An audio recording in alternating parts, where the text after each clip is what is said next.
There has been a federal civil rights class action lawsuit filed against the Rochester, New York Police Department, but not just the Rochester, New York Police Department.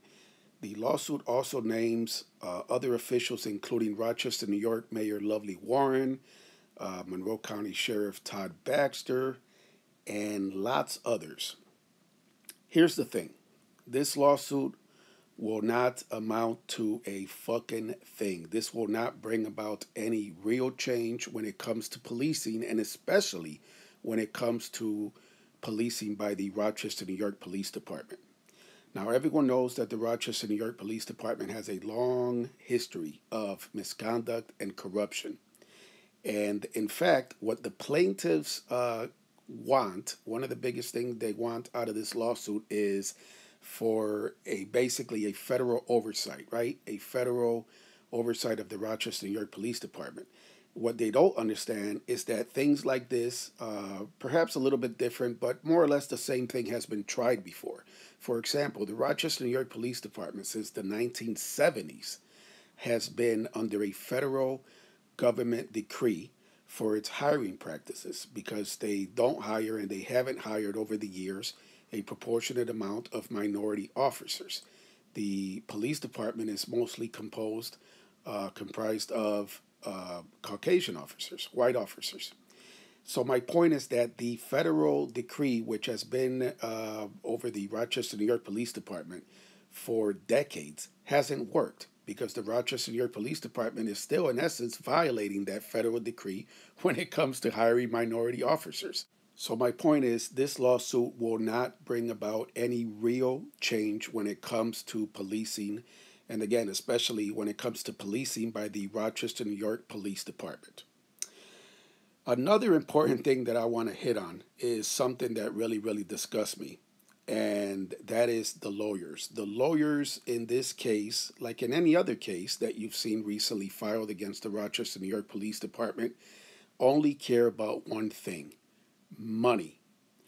These lawyers, most of them have practiced in Rochester for years, and they know the corrupt Rochester, New York Police Department. They know the history of the Rochester, New York Police Department, and yet they haven't cared over the years. But as soon as the news obviously came out of Daniel Prude being murdered by Rochester, New York Police, basically lawyers were fighting and climbing over each other to get the case.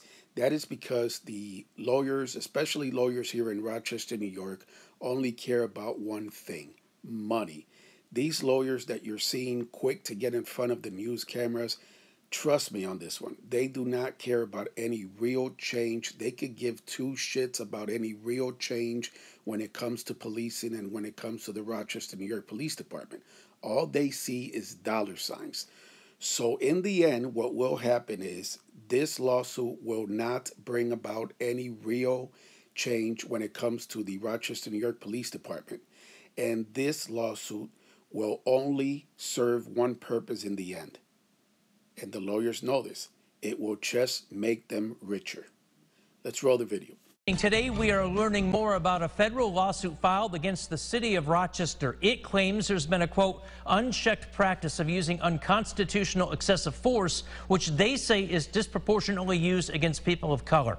The suit analyzed 5 years of Rochester police data and found that force by officers was used 66.8% against black people and 11.5% against Hispanic people. And today, we are hearing from the plaintiffs in this case. Jack Watson joining us live from police headquarters with the very latest. Jack? That's right, John, and this is a civil rights lawsuit, and within it are claims that Rochester police have disproportionately used excessive force against people of color. The suit is being filed by several groups, including protest group Free the People Rock, the National Lawyers Guild Rochester, as well as 10 other people. Over a dozen defendants are named in the suit, including the mayor, the former and current police chief, the city, and Monroe County. The suit comes in light of the police-involved death of Daniel Prude, in addition to 2 pepper spraying incidents and another fatal police shooting. We heard from plaintiffs in the suit this afternoon. Let's take a listen. Various efforts to reform the department have failed. It is clear that the RPD either cannot or will not police itself. With this class action lawsuit, we are asking the court to ensure that there is real accountability and change in the RPD.